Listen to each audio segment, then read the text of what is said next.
But I think with just the Bloodthirster itself, it's enough sustain to really get through a lot of this damage over time that comes out of CFO. Yeah, and a bit of aggression on both sides of mid lane here at level 1. It's been a fairly consistent theme of this series, and I mean, we'll see what really comes of it. Probably not a whole lot, just really just battling over vision. Oh, you go. Oh, no, I was going to say that this is the third time we see that these teams are doing something level 1. You know, I'm not even sure if I can remember back correctly to our other series, but I don't think we've had a fan so far, just a standard fan. We've always seen, you know, someone walking in trying to get awards, someone trying to do something cheeky with a chunk happening. Even in the Ground Zero game, or Ground Zero series, there was just action happening level 1 a lot. And it's nice to see these teams are scouting. They're doing their research on where these teams stand level 1, and they're trying to abuse that. Certainly is going to bode well if you can find out where this Taliyah stuff. Oh my god, this Rumble champ is reasonable. That is a reasonable champion within League of Legends. I'll tell you that for free. Not gonna, you know, do too much over the health part of the clear, right? Obviously, you can still clear the jungle and be fine as the Taliyah, but it does get his jungle cleared down, or his speed is denied a little bit because he did miss that initial Q, right? So now all of a sudden, Caster, a player who can recognize a little minuscule window and abuse that, instantly running into the enemy jungle, going to steal away. Maybe, well, definitely gets one camp, but can he get more? Yeah, and I mean, ultimately, I think the big thing is just Taliyah is not a healthy clearer. Is a fast clearer, but doesn't really clear with a whole lot of health. There's a few champs that are like that, right? And Taliyah certainly is one of them. Karthus could be another one, but this is just going to mean that he actually cannot contend. So Karthus just going to take away one Raptor camp, go back to his jungle, and we'll finish this up an entire camp, which, while maybe doesn't seem like the most important thing, if you get to that Lufting Lullaby just that much quicker, you get your item spike just one camp quicker. It can make the difference between, you know, winning a Void Grub fight, a Dragon fight, or whatever it may be later on into this game. And Alum, he's coming into this bottom side. He is not sure how much is still available, but he come around the corner, sees his red buff, and he's going to be very glad that it is still there. Yeah, obviously not going to get the level 4 in the first clears. He's only getting 5 instead of his 6 camp. So Caster much happier with that one, but it's all band-aid when, you know, you get back to the second respawn in the camps, right? He should be fine from that point, but still going to be a win for CFO in the early game, especially Gory in the mid lane, winning out in the 80 carry 1v1. We saw him falling down in the, you know, Corki versus Lucian matchup in the early game, not dying, but just losing the priority. But this time, you know, obviously landing those piercing lights through the minions, getting the health advantage, and forcing Jet to use his teleport, and only getting a longsword in that first base. A bit of a slower start. I think we'd already seen first blood in both games by this point, which is kind of weird to say, considering we're only 3.5 minutes in. But there has just been a lot of aggression in general, and I think that often happens when you have these melee support matchups. It just tends to be, you know, one support going in on another, and you're not even sure who wins on the back of that trade. Yeah, I don't think we've really seen like the melee versus or engage versus engage in a while. It's just been a lot of the you know, Alistairs, Leonas, Brahms. This is the first duelist I think we've seen in quite a while, and I think this champion in particular is good into the 80 carries because a lot of them are just really mobile, and it's hard to, you know, land the CC you need to when you can get outplayed by these dashes and potential flashes, but can't outplay the Null Assault, unfortunately. That one going to get cast on you, and all it needs is a damage follow-up, and that will be the kill being secured for CFO. Well, I'm trying to scout out and find some play around. Caster is just clearing up his top side. Finishing up his clear, still hasn't finished it, as he has just been pretty proactive on the map in general. Now, I want to talk quickly about skins again, and just one in particular. When was the last time you have seen someone pick Rumble and not have the Super Galaxy skin on? Oh, I top of my head straight away. This is a throwback. Chief Swiper never used that skin. He only used the tank Rumble skin. The one where he had the treads. That was his skin. And before that, he was a Rumble in the Jungle player. He never used the Super Galaxy Rumble. I don't know why, but he just never ever used it. But he was always known for playing Rumble throughout his entire career. Yeah, you always... I remember the big Swips Rumble. I never took notice of the skin, though, I suppose. But there you go. It isn't very common, though, people not using the Super Galaxy. It is just so clean, right? It's so smooth, the animations and whatnot. Honestly, it's one of the the skins that just changes the entirety of the champion, right? A lot of the skins that you have nowadays are like they change the effects, but sometimes too much, and it's like it's jarring in a competitive environment or a competitive sense. But I think that Rumble just makes the champion overall less clunky, and he feels much better to play. Nice buffer there with that arcane shift. Yeah, there's a few champs that feel somewhat pay to win. I think IG Kai'Sa is another one that I feel like it just does more damage. High Noon Lucian does more damage as well. I'm a project enjoyer. Do you have the prestige one? You the golden project or the blue one? Of course. I do think, okay, High Noon Blue Chroma, where you change the culling to blue, is an S tier skin. Cool. Kai'Sa starting up this dragon.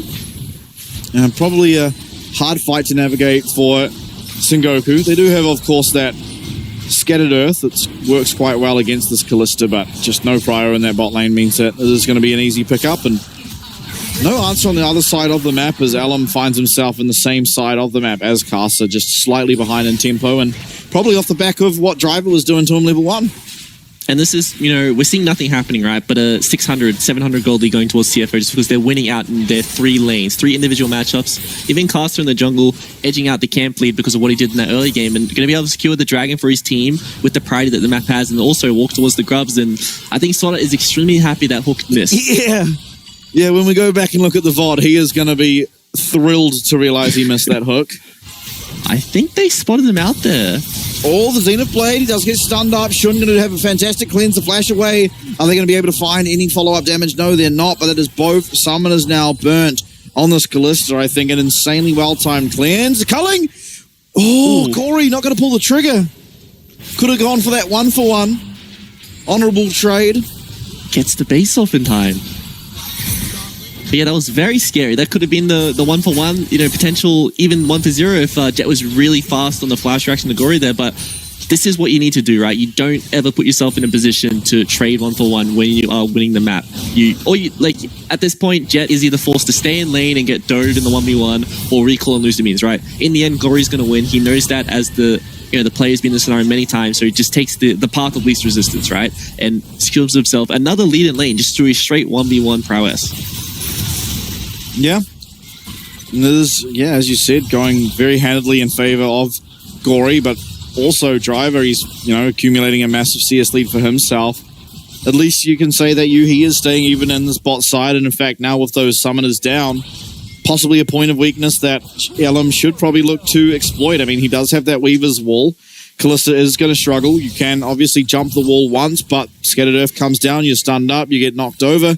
And it should be a pretty clear-cut kill if they do choose to punish. And, speaking of the Kalista, I'm so happy we're going back to the on-hit build. I was getting so bored of lethality Kalista, the Q-Max, stand back, and just, do an insane amount of damage. But, when I think of Kalista, I think to, the high attack speed, multiple lifesteal items, just out-sustaining all the DPS going onto you, and honestly just looking cool in these team fights because there's so much skill expression when you bring the hopping into the, skirmishing. Yeah, the absolute mechanic maxing, right? Those are sort of the fun champs to play, which is also why I kind of hate when it's just like Cassante, Jax, Cassante, Renekton, Renekton, Jax. Because it's there is expression, but it's not all that much. Now with the 3v3 happening down bot side, Swordart, he's going to be feeling completely okay. Lufting Lullaby is going to be able to come through. Now there is a lot of protection down here, but the hook lands, no one blocking that, and it's first blood for Shun, as Yuhi is also going to have to run away with his life. Yeah, no one blocks that. They just hand over to Leona pretty much, but at the same time, if that was Ilin blocking that one, that would have been him falling down as well, because all of a sudden, that is the dredge line into the null assault combo paired up with how strong Kalista is. She's going to do the same amount of damage through that CC chain as you do see in the replay. This is just level 6 versus level 5, right? This is Sword Art being stronger, Caster being stronger. There's levels advantage in pretty much every role except for the AD carry position, but Ezreal having an extra point in the Misty Shot isn't going to change this skirmish, and this is just CFO recognizing that they're stronger on the map right now, even though Jet had that inside track, had the first move. And it's a solid kill. Yeah. With Gang in the lane, or at least running to the lane at the time, and Gory's still half HP, so something has gone tremendously wrong.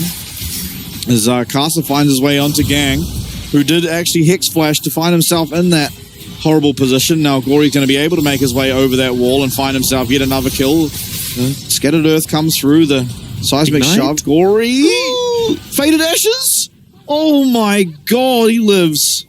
He's going to walk that one off. And this is what we expected from CFO, right? Going in the replay, we get to see how Jet really fell down. Using a strong piercing, nice piercing line to get through the wave here. But this is just gory. Straight up in the 1v2, just winning that one out.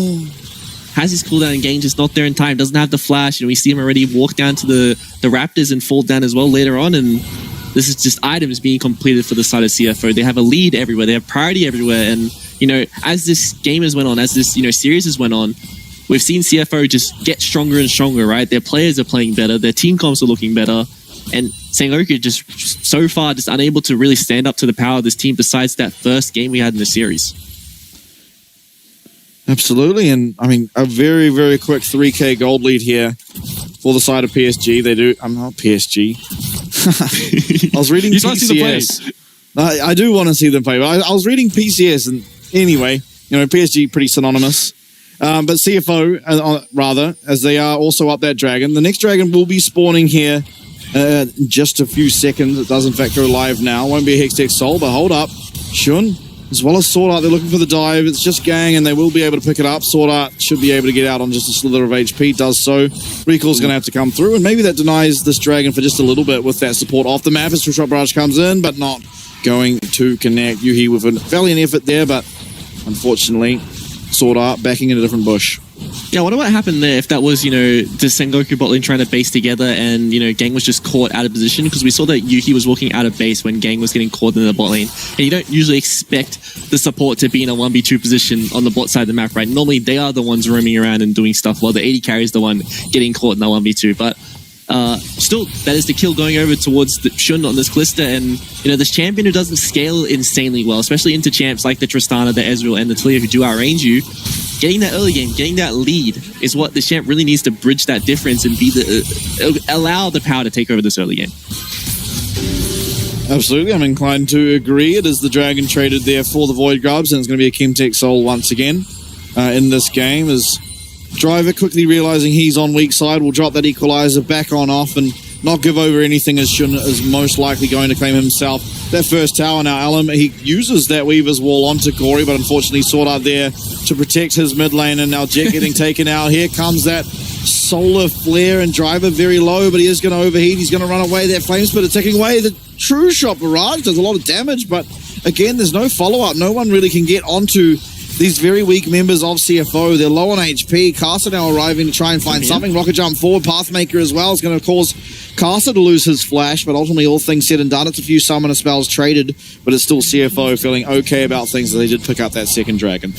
And these are the kind of fights where if this gold lead wasn't as big as it is, it would be going in favor of Sengoku, right? This just looks so nice. We just see Ilum fall down. He's trying to engage, trying to do anything for his team to, create an advantage, but isn't able to execute that one there because he's so far behind. But the fact that they dive here and Jet does such a good job to dodge both these harpoons, keep his health up, and then if there is more items, if this is the Blade the Rune King for himself here, he does find his kill into Driver. It does knock them both into this True Shot Barrage, and all of a sudden he can jump forward and clean up this fight. But they just don't have the goal to back up the gameplay they are putting out right now.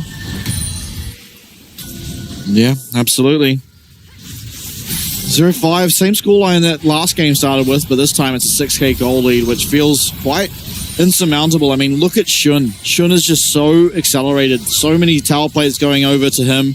He has a couple of those kills, and with the Blade of the Ruin King now complete on both these 80 carries, I mean, it's Sengoku that are aggroing, but it's not going to look like it should be in their favor. Here comes that Solar Flare, but we do have access to that cleanse, and now Jet is really in a bad position. He does flash away, and he's going to survive from that rend. It's a 1-for-1 as things stand, and it is actually Jet who ends up picking up that kill over onto Caster in the bottom side of their jungler. Equalizer comes through. Jet with that rocket jump, though, gets himself out. Now, it is Alum who gets chunked a little bit out there, and Driver not going to be able to follow up, though. Should be able to clear out this minion wave, and a 1-for-1, I mean, you'll take that if you're Sengoku. Yeah, absolutely, you'll take that. I thought that Jet was going to fall down for sure when he jumped into the Callisto, landing on his face, but he gets the kill, gets the reset, jumps back out, and that's a 1-for-1 in such a monumental gold lead is, surprising. And they also got Shun's cleanse, so all of a sudden they can't look for that play again, but Gory looking for the 1v1 onto Jet, but Gang is in his back pocket right now. I think he's waiting if this bomb gets used. Sword Art's here, though. Jet, oh my god, max range hook, and making this champion look like the easiest champ in the game is Sword Art. One more hook will connect. You have to trust it. There it goes, and he takes himself a kill. Well earned. Gobble, gobble. That's going to get him to his locket, I guess, once again earlier. And blessed be Sorta, building quite correct. And, peer your eyes towards this Leona scoreline. Yeah, it's definitely a rough game when you're playing the point and click engage versus each other. One, when you fall behind, is going to be lights out. But I think we're probably going to see Soda go for the Zeeks again. Well, I do think like the locket is nice. This is the kind of game where you are so far ahead. You can just use this utility you get from the AoE slow to do something, and this is what they're trying to do. Get kills in the side lane. They finally found a trade. This is good for them, and now suddenly they have an avenue to play through, right? There's going to be the side lane. It is going to be the summoner's advantage, but once again, Soda hasn't reset. So as the ult has the flash. Yeah, but Jet, honoring the fact that he is definitely on the weak side after what occurred there. Kanatu's going to feel pretty good about being able to assist his jungler pick up that kill onto Driver, who has at times struggled to play weak side as according to how you'd want to, and finding himself picked off yet again here on that Rumble. But still, things will be okay. And ultimately, if anyone on the side of CFO were to die, you'd probably want it to be this Rumble, as he is one of those few champs that do not have a shutdown above their head. Absolutely. And, while his scoreline doesn't really, represent what we are seeing out of CFO right now, he is, certainly ready to be in these team fights. He is level 11. That's what you really want from your Rumble. Having 2 points in ulti is all you really need. And he doesn't need to carry these fights, right? He is playing the Rumble for the team comp identity, which is like this champion that you can't, dive necessarily because of the equalizer, able to clear out the waves, be able to play it away from, but is so strong these individual 1v1s, especially when the counterpick to the Rumble that Sengoku have been bringing out is a losing matchup, right? Because Santi doesn't really do anything into the Rumble in the 1v1 until much later in the game, where you can just, be a tank and really mitigate a lot of that damage on the side lane. But it doesn't really matter because a lot of these games are decided by the early points in the game where Rumble is at its strongest. Yeah. Talking about this Rumble, I mean, I don't know how much knowledge you have on sort of champion interaction, but you know how like bullet time doesn't wake up sleeping champions? Like if you use the Lilia sleep, it doesn't wake up if you use bullet time on them? It's Rumble is two things. It's the cast does damage, so it will wake them up, but if they're slept on the ult, it will not. That is just damage over time. Okay. All right. Interesting. So there is, not a very high likelihood of that Rumble ult being able to just sit there and burn away. It'll take a pretty egregious misplay. I really want to see those kind of combos come back though, right? Like the Curse of the Sad bullet time, like that's a classic. The Lilia ult with the Misfortune ult. It's just honestly any setup with Misfortune. I think we've seen it overseas, right? With Aurora being a champion in the meta now, is you just draft AoE with that ulti. You lock everyone in that ult, you draft AoE like the Misfortune, the Cannon, and you just obliterate everyone. And if they don't have summoners, if they don't have, the Ezreal E's, or the champs you can get out of the ult, right? Yeah. You're just stuck in that Thunderdome, and it's just so hard to deal with in team fights. Yeah, and it's what we saw DFM yesterday, right? They did pick up that Aurora in game one, and they had the Cannon in the top side to complement it. Obviously, it did load them up on a lot of AP damage, but it did work out very well for them. So already seeing success in that kind of thought process. But if you want to see the Curse of the Sad bullet time, look no further than DCG in our second stage of playoffs. They are playing the Amumu a lot, as Driver going to flash away. Seismic Shavi has to dodge out of it, and so far he's dodging out of everything, but he's not going to be able to get out of the Pathmaker. All out comes through, and once again, Driver will be dying here on that side lane. So play around the map certainly existing, forcing Goku, but unfortunately it does cost them a solo in a tower. That goes over to Gory. It's going to accelerate him even further. He is already at 2 items, and looking pretty fierce. Shun as well now, probably going to pick up this inner tower. In the mid lane is, I think, Sengoku doing a good job to realize they can't really do much about it, and so just getting some gold, getting some much-needed gold, really, onto Jet. Yeah, while they are, trading down in terms of objectives, like the 1 for 2, 1 for 3, this is the bounties, so they are getting some consolation prizes in terms of the gold, and especially onto these members who need it. The Tristana needs the 2 items to really do anything, because you look at the other side, and there's just so much gold sitting in the inventories of these carry players for CFO. And, Gory, being so far ahead, doesn't have to go for the optimal damage build, right? Think of stuff like the Infinity Edge or the LDR next. You can go for stuff like the Cleaver, which we saw out of Harry the other day, or even the Bloodthirster, but Flash... Gory sending it, and He is going to get stunned up here. Jet finds his way now onto this Lucian, and what can Gory do? He's finding a lot of damage. Oh my god, he nearly does it, but Jet does claim that shutdown. Now it's a 5v4, but the lofting lullaby is absolutely massive, and Casa steps up here in game number 3. Nowhere for Yuhi to go. They get the shutdown onto Jet, but it's only Gang running for his life as supportal combat. 1v1. J-Team Flair is up, and it is the 1v1, but soon it will not be as Shun arrives, Driver arrives, and there is nowhere for Gang to run. This is going to be the Baron picked up. Jet will have nothing to say about it, and CFO, I said running away with this game. They are sprinting away as they look for this Baron. It's 21 minutes in. And we honestly looking for a very, very early end to this one. Yeah, and we did get to see that interaction for, I think it was 1 or 2 ticks. They were asleep on top of the Rumble lot, but it didn't matter because Carson was just in the backline, unleashed. Do go onto the replay and just get to see, Gory honestly kind of in here, just flashing over the wall like this is crazy. And he does almost find the 1v2 outplay onto Jets with how much, of a wallet gap he has, but you need to see the rest of this team fight. The equalizer, the lilting lullaby, putting the Talia to sleep on top of the ulti, and then Casa just flashing in. And there's just so many different burns on these members, and even if they do manage to get away, it's so easy to clean them up with how sticky the CFO members are. Absolutely, and now coming back to live Driver. as 10k gold advantage. Driver, he's having a rough one. Hands on his head. He is found yet again. 0-3 now is Driver on the Rumble. But I don't think he has to be concerned. This is a game he can take off. He's on holiday. He's on leave for this one as the rest of CFO are looking very, very menacing. Honestly, they're in the position where they probably are just going to be able to win these 4v5s. Even without that massive ult coming through from Driver, they ultimately still do have that magic damage in that Lilia. So it's not all that doom and gloom when you do lose this Rumble.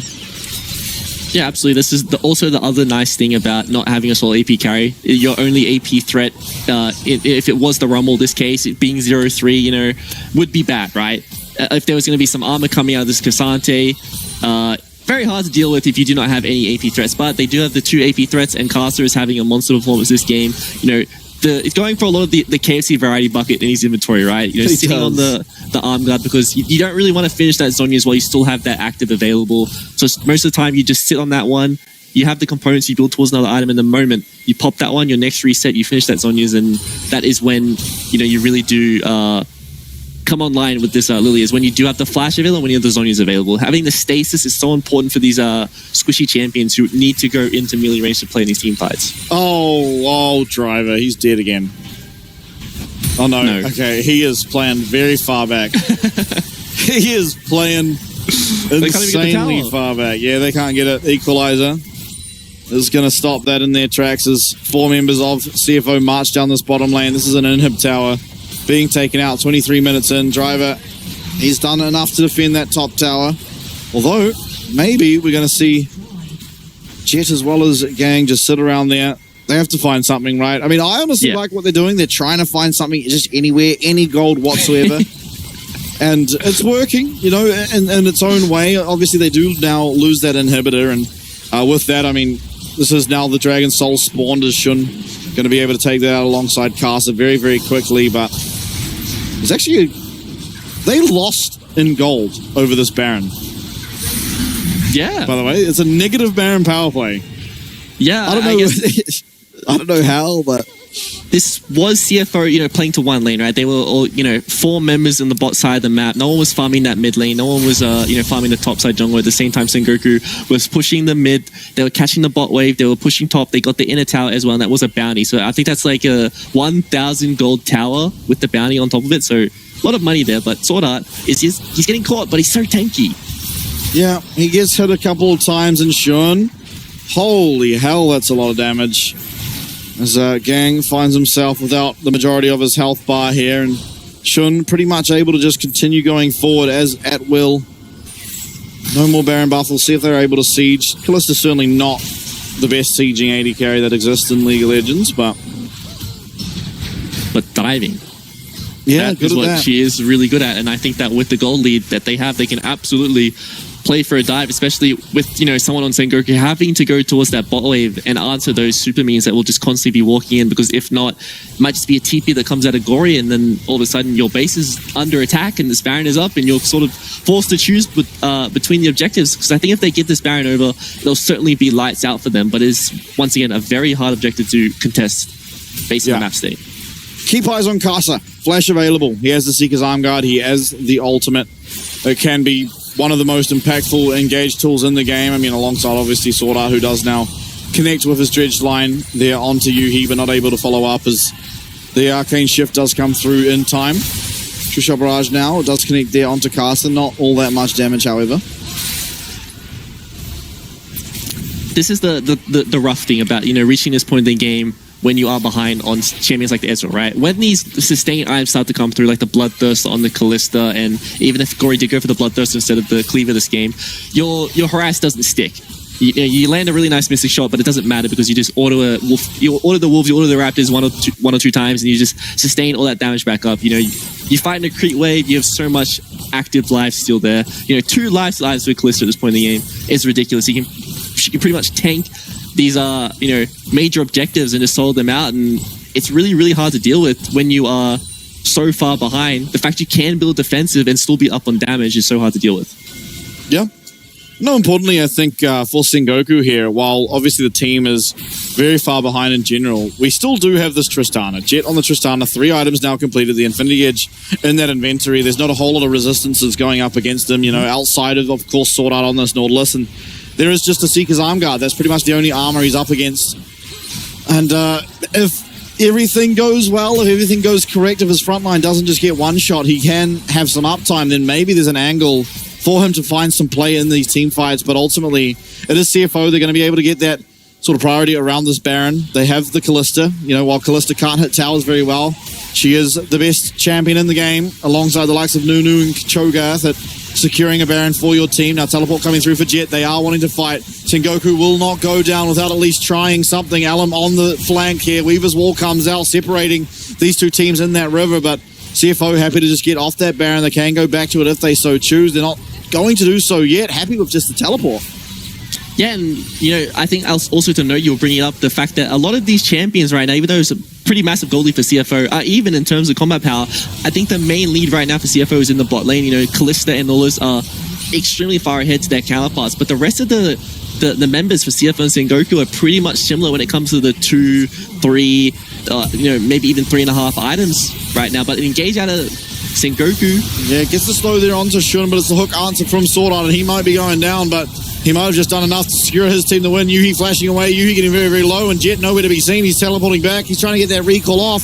Can he get it off in time? All out comes through. That's 1 kill. Very low health bars as a True Shot Barrage is hitting well. Now it's a 4v5 as Jet is going to be able to continue pushing on at that mid wave. He does lose his minions, so now he won't be able to get another tower, but that's 2 towers. It's objective bounties and a lot of map open up here. A lot of gold for Jet, and some mistakes coming out of CFO as they get too aggressive under that Nexus tower of Sengoku Gaming. That was just a straight 4v5. Sengoku managed to outplay that one, and this gold lead is shrinking. And, you know, these champion strengths that they had are shrinking. The fact that Gory went for the Cleaver with the double AP top, you know, the top jungle, you know, really hampers his damage output. And this is the Baron being started. Shun not recalling. He's not full HP. He's half HP. If he can get some uptime auto-attacking, sure, he'll get back. Sword Art's not here. It's not all that easy. Now, Sword Art is dead. There's no flash on our Lilia. How are we going to get in there? We're not, as the answer is Alan picks up that Baron, and forward goes Jet, but he's going to immediately flash away. And Casa is completely full HP. He's able to go forward at will. Jet trying to find the damage. Alum as well trying to do the same. He's not able to do so. Only Jet remains. He's trying to survive, but it's going to be Casa chasing him down. He has no way out. The bowling ball will not connect. It is not a strike, but what it is game number 3 for CFO as they do manage to strike back the reverse sweep. It's the 3rd one out of 4 games, and the PCS, they do get 2 teams through to that upper bracket. And what a bounce back day for the PCS. Day 1, they didn't have any teams manage to get a win, but today we only expected CFO to be the team to have a victory, but both PCS teams pretty convincing wins, right? You know, I think the first game's, you know, telling about how they can bounce back. And, you know, throughout the series, the PCS just seems to be overall doing much better jobs at adapting to what, like, the draft meta is in these, you know, best of series. And so far, we're seeing, once again, the mix of the ease of execution with the ability to play the early game and have more avenues of, you know, ways to make gold, ways to get leads throughout the team is what makes these better teams really shine. Yeah, absolutely. I think, honestly, as soon as we stop, I guess, honestly, I just want to say it. I think as soon as CFO stopped with the ego and started picking stuff that actually is just solid, no matter what sort of state of the game you're in, like, it's just champs that always have impact. You know, no Pantheon, no Nidalee. They just look so much better. Driver, rough game. He's not happy, shaking his head. He's not even going to do us a dance. Usually he has a meme or something prepared. Just too upset with his performance. I think, honestly, he was weak-sided the entire time.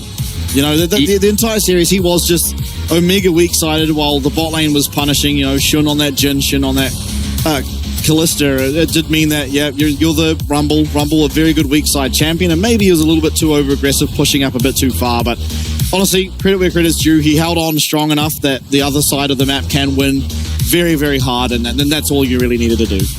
Yeah, and I have to say, biggest bounce back performance for me